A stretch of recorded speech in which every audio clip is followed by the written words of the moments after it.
Côte d'Ivoire ak ki nga xam ne mooy la France surprise totale et générale mooy Côte d'Ivoire moo dóor ki nga xam ne mooy France 2-1.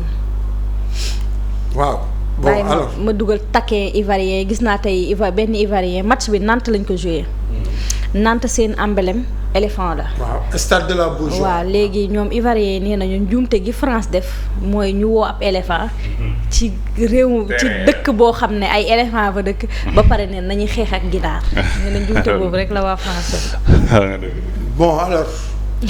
match la boo xam ne bon alors victoire moom du tuuti. parce que les Ivoiriens ont gagné et ils méritent leur victoire. football moom victoire du tuuti victoire bu ndaw amul. équipe B équipe C équipe G kooku sénégalais ñoo ko xam. dans le haut niveau loolu amul. football dañuy football ñaari équipe yi kii am premier mi-temps kii am deuxième mi-temps. France bi mu amee premier mi-temps mené na 1-0 génnee ay cadre am reposer leen Deschamps dem deuxième mi-temps am lu muy seet far malheureusement Côte d'Ivoire yow si kawam gagné ko léegi nag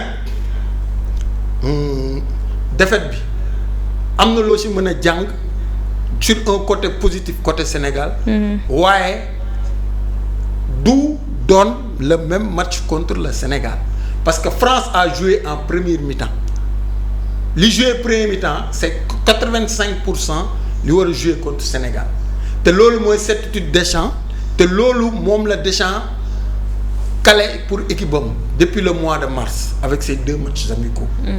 Deschamps bi mu joué premier mi-temps am na satisfaction parce qu'il a eu 68% de possession de balle contre 22 pour les Ivoiriens. Il a dominé le premier mi-temps bi. Et la connexion. waaw ça a été là. non l'équipe impeccable à part que Thuram bi nga xamante ne il n'a pas été à la hauteur pour remplacer Ousmane Dembélé. yàgg naa nekk cat moom. waaw mais Deschamps a ses certitudes Deschamps xam na lu muy indi contre Sénégal te Deschamps xam na lu mu war a jouer contre Sénégal léegi nag la France a des failles et failles yooyu feeñ na dem surtout entre la défense et le milieu de terrain. Et aussi entre le milieu et l'attaque. parce que quand tu enlèves Ryan Sarki. démb Côte d'Ivoire da ko indil 4-4-2 loolu moo tudd 4-4-2 teg bus. ñu yàgg seetaan football xam nañu c'est un très vieux système excentré dañuy wàcc France tu peux pas la gagner sans mettre de doublons France moom amul benn équipe au monde jamono yi ku mën a gagner France te doo teg ay doublons moo tax démb l'entraîneur a préféré Diakité à Amad Diallo pour débuter le match il a préféré Diomandé pour mu jouer à la place de Nicolas Pepe donc démb ils ont fermé les côtés ils ont densifié le milieu par 2 attaquants yoo xam ne dañuy taxaw ci ligne médiane ba pare il a mis 2 milieux de terrain d'expérience yoo xam ne gis nga Diakité ak Andingra boobu ak Eliway ñoom ñett boo xoolee seen kilomètre parcours nga xam ne France bi pour nga gagner ko il faut nga am joueur yu daw nga am des latéraux forts comme Gela Doué ak Vincent Konan ba pare dafay am ay doublons excentrés yi dañuy wàcc di jàppale latéral yi xam nga donc démb France dañ leen tëj ci côté yi benn joueur moo fa nekkoon di noyer te 30 à partir de 30e minute ba mi-temps si la sonal Ivoirien mooy Ryan Cherki te moom moo dugal but mais les Ivoiriens démb ils étaient très bien en place avec des joueurs solides costauds et très bons physiquement démb Côte d'Ivoire ils ont fait un match de coupe du monde. te Côte d'Ivoire caractère bi mu indi démb bu ko indee coupe du monde pour équipe gagner ko di nga wax lu set. parce que c'était des joueurs qui avaient faim c'était des joueurs techniquement bons c'était des joueurs physiquement bons doo fa gis benn joueur ne kii amul compétition wala taxawul physiquement joueurs yëpp ils se donnaient à fond parce que joueurs yi dañuy taxaw physiquement ils étaient prêts boo xoolee Singo fële la nekk Galatasaray am na benn bal Mbappé romb ko ay kilomètres dàq ji dóor ko tàkk mu wóor na ñii dañu pare nga gis Agbadou nga xam ne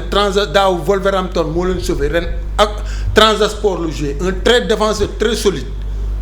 xam nga gis Gela Doué magu kii Doué il a été phénoménal démb français yi sax il regrette de l'avoir perdu donc en résumé match démb bi Sénégal am na lu mu ci jàng surtout sur le côté offensif et le côté défensif. léegi Côte d'Ivoire dóor na Sénégal ça veut pas dire que Sénégal battra la France déedéet parce que ce sera pas le même match France bi mu footballee ba mi-temps dafa génnee équipe am malgré que Côte d'Ivoire mérite sa victoire encore une fois. Sénégal am na lu bëri lu mu mën a jàng ci match démb bi surtout prototype de joueur yu war a jouer match boobu. Pape Thiaw il faut mu tànn joueur yu war a football match boobu te am na ay profil yoo xam ne jour boobu du ñu amal njariñ am na ay joueurs yoo xam ne bis boobu dañuy amal njariñ xam nga match boobu am na ay joueurs yoo xam ne ñoo ko war a football des joueurs pleins d'engagement physiquement bons xam nga qui seront gagnés des duels hier la Côte d'Ivoire a gagné 70% des duels dans ce match ba pare il faut avoir des joueurs qui courent beaucoup joueurs yoo xam ne du ñu taxaw dañuy daw ba pare il faut avoir des doublons sur les côtés surtout côté Olysée Dembélé moom démb nekk fa mais Dembélé aussi doo ko bàyyi Krépin Diatta il faut nga am benn Habib Diarra buy ñëw di seconder Krépin Diatta foofu parce que foofu doo fa teg kuy défendre dans l'axe il faut nga am un Nicolas Jackson qui fixe la défense française et un Ismaïla Sarr aussi boo xam ne tu auras besoin de ta vitesse surtout du côté de Konaté côté Konaté surtout foofu côté gauche bi côté gauche bi aussi côté Hernandez boobu diggante Hernandez ak soit Konaté xaw ma ku fa mënti taxaw foofu il faut nga am fa un Ismaïla Sarr boo xam ne tu pourras utiliser sa pointe de vitesse donc dem match démb bi tactiquement Sénégal am na lu bari lu mu ci jàng mais Sénégal ça veut pas dire que Côte d'Ivoire gagné na France parce que jour yu Côte d'Ivoire am ba gagné France joueurs Sénégal yi mën nañ leen dàq football mais joueurs Côte d'Ivoire yi mën nañ leen nekk des joueurs de devoir xam nga Sénégal démb ils ont le moral parce que gëm nañ ne léegi gagner la France est largement à leur portée mais nag la France tu peux pas la gagner sans la respecter et la France reste le favori de ce match malgré sa défaite d'hier et Sénégal am na démb lu bëri lu mu jàng ci match bi mais il faut pas très tôt crier victoire Sénégal match boobu je les demande à être beaucoup plus humble parce que Deschamps attention de tànk bu muy bëree ak tànk bu muy xeexee du doon benn de et pour daaneel en football les matchs se suivent et ne se ressemblent. En tout cas démb Jamal assisté nañu match Côte d'Ivoire France bu neex boo xam ne éléphants yi ñoo mujj a gagné loolu la Sénégal mën a jàngat. En tout cas man de moom li ma jàpp ne moo si gën a war a mën a ki mooy raté moom jiguñu moom parce que ñii boo seetloo seen match bi yëpp français yi dañu leen doon tere camp yi maanaam bu leen jege dañu leen di harcèlement boo xam ne mën nga yor bal bi nii si flanc yi waaye doo daw ba ñëw parce que xam nañ ni danger bi gën a mag mooy Yohan Diamandé doon nañ xaar waa ji mais ndekete Faye da koo denc pour deuxième mi-temps bi moom Amad Diallo mais Diamandé gis nga ko dribbleur la boo xamante ni bii feeñal na Faye Koundé heure bu dàqee bu ñëwee day yor bal bi te jour bu mel noonu xam nga côté boobu Sadio Mané moo fi taxaw kenn du ni ko lii nga war a def wala nangam mais façon jeu bi nga xamante ne bii moom la Sadio Mané xewal jamono ji nga xam ne day bàyyi xam nga Sadio Mané yenn kii yu bëri yu mu daan def Liverpool du ko def léegi dàqe beeg yooyu noonu parce que xam na ni dañ koy fu match bi di gën a jeexee foofu lañ ko gën a soxlaa donc du joueur boo xamante ne bii day teel a vidéo balaa ñuy egg ay 70 jàpp 75 minutes donc nag mu am latéral bu mel ni El Hadj Malick Diouf baa mu am latéral bu mel ni Jacob boo seetloo contre Botswana keroog bi Jacob di génn première bii bi mu passe Jackson yaa ngi koy fàttaliku. waaw façon défenseur yu mel noonu buñ ko façon latéral boobu noonu damaa xamul ñoom ñaar kan la ciy doon waaye moom la ñuy soxlawaat parce que xam naa ni contre Koundé Sadio Mané mën na fa bañ a nekk di dàqante ak moom waaye gone yooyu noonu heure bu leen Sadio Mané defee profondeur ñoo fa jiitu Koundé. beneen bi mooy gis nga tànk yaa ngi raté doo dugal France raté moom bokku si. mooy fexe ba Côte d'Ivoire ni mu def Côte d'Ivoire démb bu match bi lépp ñetti tir cadre la ci am dugal ci ñaari but donc bu fekkee yaa ngi raté rek mbir mi du leer moom parce que France mus gu toll ni boo leen defee lii nii mën nga leen def leneen nag waaye loolu moom doo leen ko defaat te démb dalay leer ni match bi sénégalais yi yëpp ñu ngi doon xool match bi bu fekkee tey ji ñu ngi doon jàngat comme li dañuy wax ci benn côté bi côté bi nga xam ne fa la Isma di jouer wallaay Asim ma waxaat ko wax naa ko démb am ñu naa ma fii ay Iliman Ndiaye nangam gis nga Théo Hernandez bii nii wallaay Asim la mu yoroon sax yoratu ko dañuy napp rek dam nem meloon dëgg ñaari at si ginnaaw wala at si ginnaaw melatu ko dañuy napp kii xam-xam baa ngi fi nag moom heure bu bëggee yóbbal da koy yóbbu te buy jouer day mel ni comme militaire buy football waaye fu ko Isma rombee ñàkk na ko mënu koo dab te it xam naa ni Isma jamono ji ñu toll nii ak vitesse bi mu am nii ba pare bu njëkk Isma da nga daan gis day daw nii rek daw ba yegg fee retrait daw ba mais léegi day daw ba pare daw wut si défenseur bi nii nga xam ne boo deful ndànk yow di nga def si moom penalty yu ñu tiré saison bi yu si ëpp Isma moo ko am donc bu fekkee ne am nañ Ismaïla Sarr côté bi am Sadio Mané boo xamante ne bii latéral bi da koy romb lu bëree bëri parce que it foofu noonu pour benn affaire gis nga yàlla na Kalidou Koulibaly wér nekk à 100% nga xamante ne bii day def comme ni muy def di mel ni kuy jege latéral bi wala ñaxate di ko def mel ni kuy jege latéral parce que foofu moom boo amee latéral buy tukki yaa ngi jëkk dugal France. parce que France am bañut nga yor bal France amul problème boobu France dalay bàyyi nga jouer moom mu jouer France maanaam démb gis nga ko te Olise ni ko nit ñi di def fi nii ak ni mel du benn. Olise mooy jour boo xam ne du la forcer ni dama lay duut par la force moom da ngeen di jouer bu ko leereen tey espace amul day passé Olise boo gis bal bi du yàgg si tànkam. bu la forcer nii mu gis ni tey fii nii défense bi placé na bu baax a baax day dem passé waat fële tout le temps noonu lay football maanaam kay problème bi mooy diggante bi nga koy may muy xalaat wala diggante bi mu gisee espace bi bis bu fi laajee bal bi diggante bu gàtt boobu mën na faa def benn passe boo xam ne mën naa jeexal match bi. ba pare démb gis naa maa xamul kan ci gars yi ku koy wax mu naan ñun dañu concentré aussi Olise Mbappé mais Cherki mooy dansé bi gën a mag Cherki comme Messi muy football Cherki comme Bernardo Silva ni muy footballé comme David Silva ni mu doon footballé noonu lay def maanaam contrôle yi muy def bal bi du romb sax 50 centimètres diggante bu gàtt nga xam ne yow boo jéemee dugal sa tànk mën ngaa def penalty si moom waaye bu fekkee ne Sénégal def na comme ni Côte d'Ivoire def maanaam fexe ba lu mu am dugal ko football li Ahmed Aïdara di wax football dugal waaye France boo ratee maanaam li nga ratee moom si saa see da ngay dund conséquence parce que lu tax mooy seen milieu terrain bi mën nañ football démb seetluwaat nañ ñu bëri seetluwaat nañ Rabiot doole ji bëri na ba noppi Rabiot maanaam góose boobu da kaa déggal lépp góose la koy defee nag. waaye gis naa dem muy teg tànk bi glace. waaye góose bi da kaa déggal trop extérieur bi pied maanaam bu ngeen jege woon nii sax boo seetloo góose la lay passé waaye fu mu yabal tànk mu dem ba pare doole ji bëri na moom laa gis benn tubaab boo xamante ne bii si biir terrain bi démb mu mel ni moom nit ku ñuul la. parce que dëgër gi wow koŋ léegi nag gis nga France équipe A ak équipe B am lépp a yem changement moo gën a dansé te di jëde sans instant bi xam ne lii mooy last coupe du monde am parce que bu paree day dem gis nga démb gars yi di ko remercier te it xam naa ni favori bii mu doon nii tey la ko gën a doon Cherki wax na ko nee na nekkuñu maanaam demuñu foofu pour affaire rôle favori yooyu noonu ñun dañu dem pour dem benn compétition voilà dañu dem pour benn compétition comme ni fa ñëpp di demee France noonu lay defee coupe du monde yi Mbappé mujjee ñëw boo si jàngee da nga xam ne Mbappé mii nii ci boppam la nekk mooy maanaam ku ko yëg mu noggutal équipe nationale rek boo seetloo équipe nationale club da ngeen di dem ñu naan di wéy leader waaye biir équipe nationale da ngay wan ne maay leader démb bi match bi commencé tak xaw tuuti bu dul woon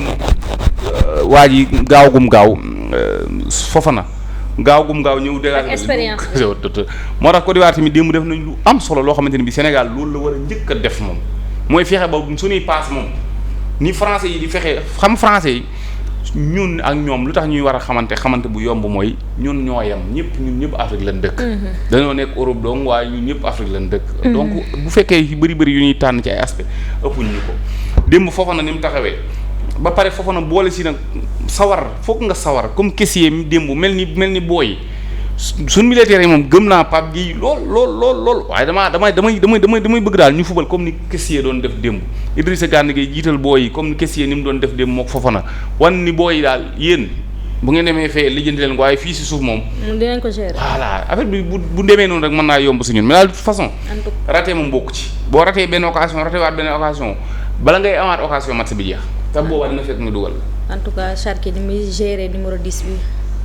Cherki ne sera même pas titulaire ci ce match là connexion ak Olise bi. Cherki bu France matee du titulaire de. mais Dembélé moo wérul maanaam daa xaw a dañu wax ni. médecin bi dañu wax ni maanaam mais Dembélé contre France moom nu munti def dinañ ko joué loo. bu wérul kay ku wérul kay du football. waaw Dembélé parce que Dembélé buy football à gauche ak Thuram buy jouer à gauche du benn. te Thuram même bu Dembélé joué doué mooy football foofu. donc France moom am na lu mu doon France moom dama lay benn affaire de doon calculer. da doon am lu mu doon ba pare tamit joueurs yi tamit démb dëgg la li valable ci moom moo valable ci Sénégal moo valable ci équipe yi doon joué yëpp Pays-Bas Algérie yëpp moo valable mais dama lay benn affaire l'équipe de France encore une fois. Ils sont prenables mais. attention. pour le gagner il faut accepter de souffrir. yow tey jii nii boo doon le 16 la ñuy joué ah. waaw le 16 jot na ñun la yow yaay entraîneur équipe nationale Sénégal d'après match France bi nga gis lan ngay classé. man damay jël Ismaïla Sarr ak Jackson def leen 2 attaquants. 11 types bi yëpp nga may jox gardien ba. gardien bon alors Medni bu wëree mooy góol. défense bi Mamadou Sarr moo fa nekk. non yow laa wax bul wax moo fa nekk yow. Assimil yaay Pape Thiaw xam nga aussi dafa am ay joueurs yu blessés. yow laay toogal yaay Pape Thiaw jàppale ñëpp wér nañu. par rapport jàppale 26 bu ñëpp waroon waaw jàppale ñëpp wér bu ñëpp waroon Koulibaly du ma ko joué loo. parce que amul rythme léegi Mamadou Sarr amul rythme mais mooy tane léegi Mamadou Sarr ñaxate ñoo fay ne. man Krépin Diatta je suis pas fan mais moom laay teg. El Hadj Malick Diouf mooy nekk à gauche. digg bi da ngay am Gana Gueye ak Pape Gueye. s'ils sont en forme si Gana est en forme. sinon da ngay teg Lamine Camara ak Pape Gueye. non nee naa la nga jàpp ne ñëpp a ngi si forme ce jour yëpp a ngi si forme. waaw léegi Gana Pape Gueye. nga teg Habib Diarra excentré droit. teg Sadio excentré gauche. Habib Diarra. waaw. nga teg Jackson. 9,5 Ismaïla Sarr joué numéro 9. waaw parce que il faut avoir 2 joueurs dans l'axe ba pare du wax Ismaïla Sarr ak Jackson ñuy def pressing haut ci défense France bi. ak milieu de terrain pour ñuy sànni. waaw loolu mooy doon la clé du match léegi Sadio Mané dëgg la magal na mais jour boobu dañ koy sant muy wàcc di dimbali El Hadj Malick Diouf. ci côté au lycée.